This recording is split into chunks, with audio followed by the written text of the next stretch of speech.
Good morning, everybody. You're not going to want to miss what's in this box. It's going to help us make a little bit more money with our small business and grow our little community.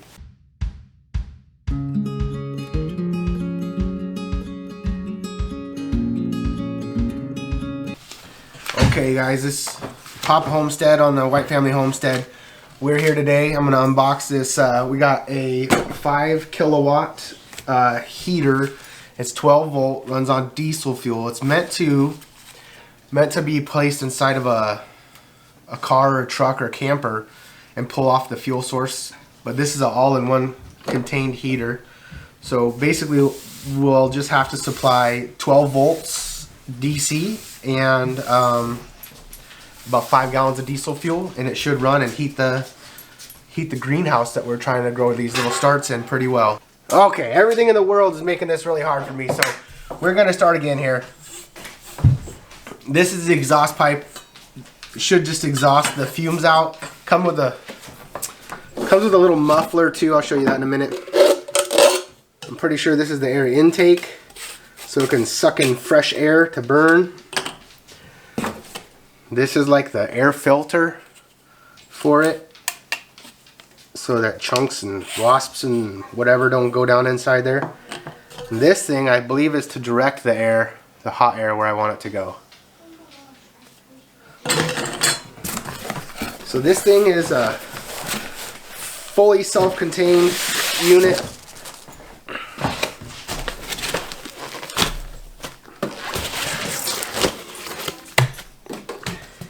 Nice compact little unit. This would be where the diesel goes in. It's supposed to hold 5 liters. Burn less than 1 liter an hour. This will be the exhaust vent, or not the exhaust, the hot air comes out of here. This is the controller. Controls like a thermostat. This is where we'll plumb in the power. Should just have to supply 12 volts there. To be honest with you, it's pretty flimsy, but it was only $140, and every other option that we looked into was really expensive and needed quite a bit of fuel. So I'm hoping this will be a little bit more efficient. This here's the actual muffler, goes on the end of this pipe outside the greenhouse. So we'll set it all up and let you guys see how that goes, and we'll be able to watch the process. This guy even comes with a remote. I don't know why you would need a remote for this, but it does. Kind of neat. I don't know. We'll see how it works. I'm hoping this works out for us. We just need to keep the plants from freezing and dying, and I think this 5 kilowatt will do it. Okay, everybody. So this is what I found so far, just going over everything. This here is the exhaust. It's where all the hot air is going to come out, the combusted exhaust, right? This here's the intake. I assume this is going to be hot. And this here is the fuel line, and it's running like right across the top of that. That's not a good idea. So I'm going to take, this line is really long. I'm going to take and reroute it. Instead of coming from the bottom side here, I'm going to come from the top side. Turns out I was totally wrong. Don't listen to me at all. The one I was showing you is actually the intake. The other one is the exhaust. Don't reroute it. The people in China, they do know what they're doing. Follow the directions. Okay, so I ran into just a couple of little hiccups here. The exhaust pipe was too long right here to be able to make this turn and make it out this hole. So with a hacksaw, I just trimmed it off like here, and then you just form this with your hand. It's not hard, just be gentle and careful. So I just got it to where it would twist and make it around this corner. And then this is the fresh air intake, and I just use slides on. You put a hose clamp on it, and I'm going to run it out through this little hole. Probably I'm going to zip tie it up here like this. So next step for us is I'm going to go I gotta, I'm gonna screw some 2x6 onto these little feet to raise it up, and I'll show you why later.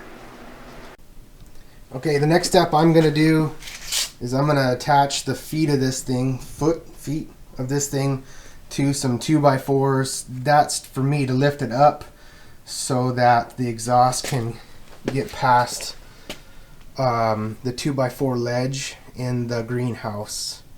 When I was doing that, I noticed that this exhaust pipe still was going to come in contact with this 2x4, so I notched out a section so there's lots of room.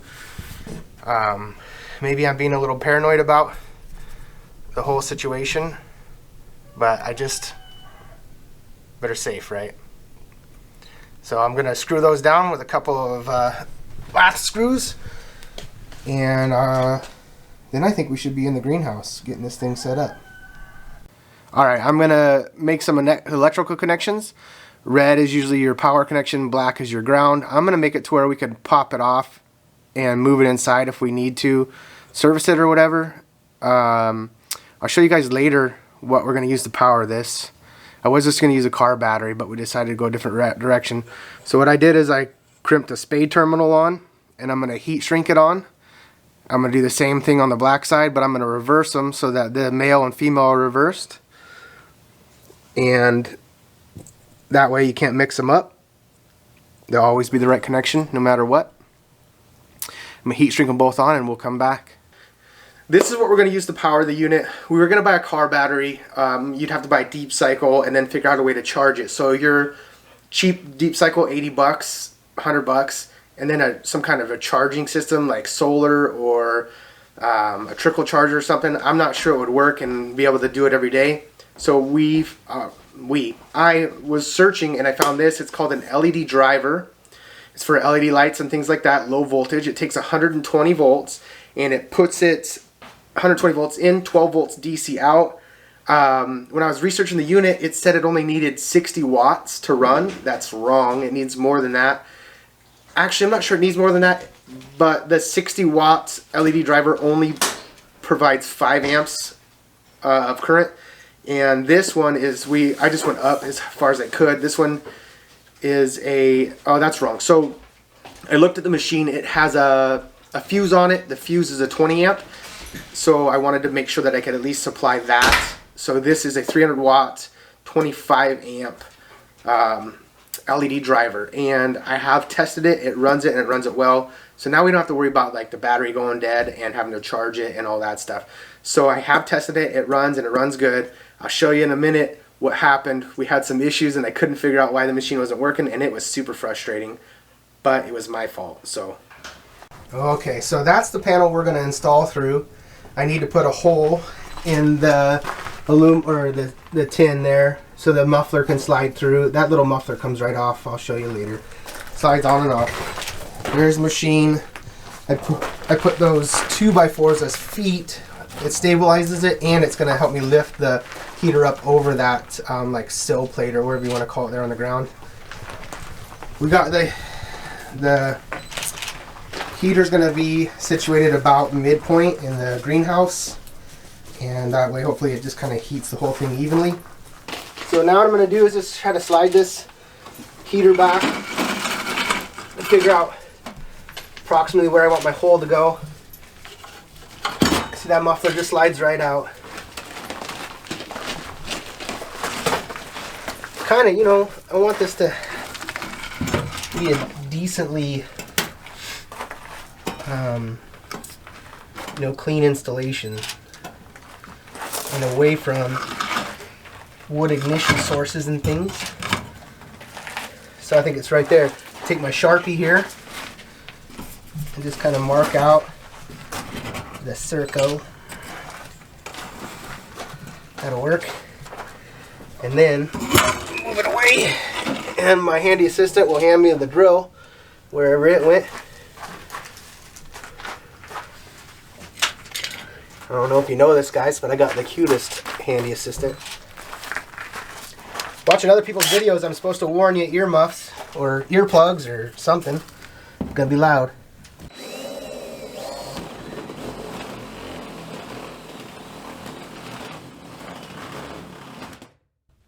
I made quick work of it. So we're gonna line her up, slide her in. Looks good. Oh, let's not crunch that. Still gotta zip tie that, I think. Okay, let's go out and look and see where that muffler's coming out of.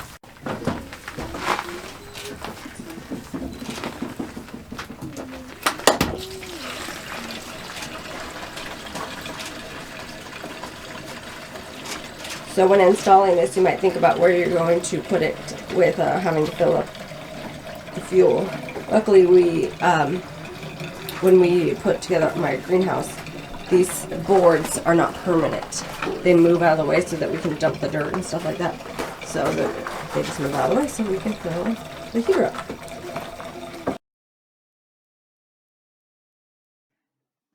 Alright, so in this clip we get to watch me struggle trying to figure out why this thing isn't working right. I thought that the fuel wasn't making it to the machine and it was doing its safety checks and shutting down. Turns out the LED driver, the original one we bought, was too small and it would power up for about 2 minutes, and then when it tried to fire and the glow plug turned on and started using all the power, it would kind of trip the LED driver. So we had to upgrade and buy that the big one. It's 25 amps, 300 watts. It runs it no problem, and it's much better. So just take my word of advice and go with a big one. It'll work better. Okay, everybody, I got it installed finally. With the exhaust going in the front and the intake in the rear, I had to turn this thing so that the exhaust could go out the side. Anyway, so the exhaust goes out, then I put this big hose on it to direct the heat towards the inside of the greenhouse. I mounted the LED driver right there, just plugs in with an extension cord, and this new LED driver runs it no problem. So it's pretty cool. To turn it on, you just push the on button, and then you set the heat temperature range here.